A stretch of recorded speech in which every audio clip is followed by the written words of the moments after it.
Assalamualaikum warahmatullahi wabarakatuh. Alhamdulillahi rabbil alamin.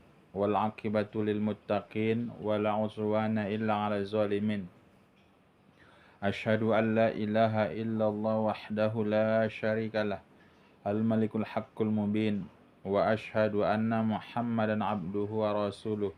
Al mab'usu lil alamin.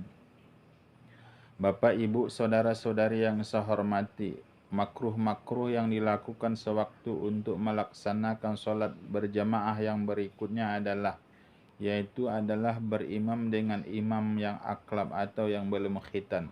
Kenapa tidak diperbolehkan kita berimam dengan imam yang belum berkhitan, belum sunnah itu? Karena dia khawatirkan sewaktu dia menyucikan kemaluannya, sementara menyucikan kemaluan itu harus bersih, sementara membersihkan kemaluan itu hukumnya wajib.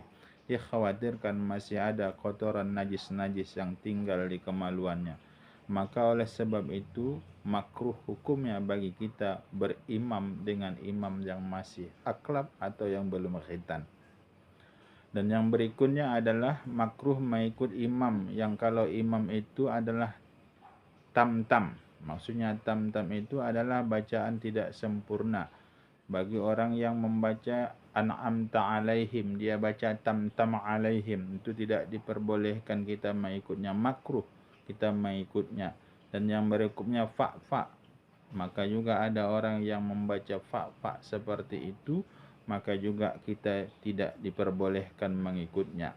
Bahkan pada bab membatalkan sholat yang lalu, kalau ada orang yang berbeda mahrajnya, orang yang tidak bisa mengucapkan ro dengan orang yang tidak bisa mengucapkan ha, maka itu tidak boleh saling mengikut. Apalagi yang seperti ini, kalau ini adalah orang yang tidak bisa mengucapkan seperti itu, makruh kita mengikutnya kalau kita bukan orang alim atau orang awam. Kalau orang awam itu boleh ngikutnya, kenapa? Dia nggak tahu membedakan apa itu salah atau tidak. Tapi kalau dia orang alim, maka bukan cuma sekedar makruh, maka perbuatan itu adalah hukumnya haram. Tapi kalau orang awam, maka orang yang mengikutnya, orang yang membaca, kalau ada imamnya itu berulang-ulang mengucapkan huruf ta, atau berulang-ulang mengucapkan huruf fa, maka atau berulang-ulang mengucapkan huruf au atau yang lainnya, maka bagi orang awam makruh mengikut imam yang seperti itu. Bapak, Ibu, saudara-saudari yang saya hormati, yang berikutnya adalah dimakruhkan kita mengikut imam kalau ada di masjid itu, lantas kita mendirikan sholat berjamaah sementara ada di masjid itu imam rawatib. Kalau ada imam rawatib di masjid itu, lantas kita dirikan sholat berjamaah, kita tidak mengikut imam rawatib itu. Kalau di kitab lain disyaratkan kalau kita adalah di masjid itu tidak di jalan raya. Kalau masjid itu adalah di jalan raya, kenapa kemungkinan ada orang yang musafir dan lantas dia berkeinginan mau cepat meninggalkan tempat itu, lantas mereka dirikan sholat berjamaah sementara ada imam rawatib di tempat itu. Pada posisi itu adalah tidak makruh. Kenapa? Karena mungkin sholat mereka itu tidak sama dengan imam yang rawatib itu. Mungkin orang yang mau musafir itu adalah mereka ingin jamak qashar, sementara orang jamak qashar tidak boleh mengikut imam yang tamam. Pada pertemuan yang lalu sudah saya sampaikan ini. Ada orang yang imamnya adalah tamam sementara adalah makmumnya adalah jamak qashar. Maka pada posisi ini tidak boleh saling mengikut. Sementara menggantikan imam rawatib itu tidak diperbolehkan kalau tidak ada izinnya, yaitu untuk digantikan. Bapak, Ibu, saudara-saudari yang saya hormati, lantas ada di tempat itu adalah imam rawatib sementara masjid itu tidak di jalan raya. Lantas kita dirikan sholat berjamaah sementara imam rawatib belum memerintahkan untuk mendirikan sholat berjamaah. Maka pada posisi itu orang yang mendirikan sholat berjamaah seperti itu hukumnya adalah makruh.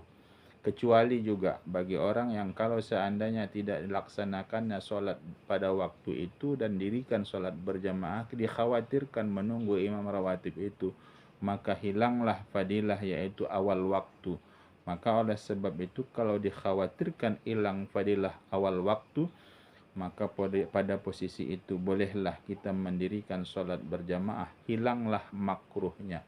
Karena ada pada pertemuan menentukan awal waktu yang lalu, ada waktu-waktu fadilah di dalam sholat itu. Umpamanya sholat zuhur, ada kan waktu fadilahnya adalah setengah dari waktu zuhur itu, mulai dari awal waktu sampai pertengahan waktu antara asar dengan zuhur, itu adalah waktu fadilah. Nyatanya dikhawatirkan hilang waktu fadilah yang seperti itu. Udah melewati yaitu pertengahan antara zuhur dengan asar. Lantas belum juga didirikan sholat berjamaah. Kepada posisi itu kita laksanakan sholat berjamaah tanpa mengikut imam rawatib, maka pada posisi itu tidak makruh kita laksanakan. Tapi tidak sampai pada posisi itu, kita disunnahkan juga menunggu imam rawatib itu untuk melaksanakan sholat berjamaah. Kenapa? Kalau seandainya tidak pada posisi itu, lantas kita dirikan sholat berjamaah, sementara di masjid itu sudah ditunjuk imam rawatib. Maksud imam rawatib itu pada pertemuan yang lalu adalah imam yang ditunjuk oleh sultan, atau imam yang ditunjuk oleh raja, imam yang ditunjuk oleh pimpinan daerah, atau sekurang-kurangnya imam yang ditunjuk oleh datuk penghulu atau kepala desa dan lain sebagainya. Maka kalau imam yang sudah ditunjuk seperti ini untuk menjaga waktu sholat, maka kita tidak boleh mendirikan sholat berjamaah sebelum didirikannya sholat berjamaah. Kecuali sudah didirikan sholat berjamaah sementara kita terlambat, lantas karena kita terlambat mungkin datang orang yang ramai, maka kita dirikan sholat berjamaah. Setelah mereka melaksanakan sholat berjamaah, maka pada posisi itu juga diperbolehkan. Tapi sebelum didirikan mereka sholat berjamaah, lantas kita laksanakan sholat berjamaah, maka perbuatan yang kita lakukan itu adalah hukumnya makruh.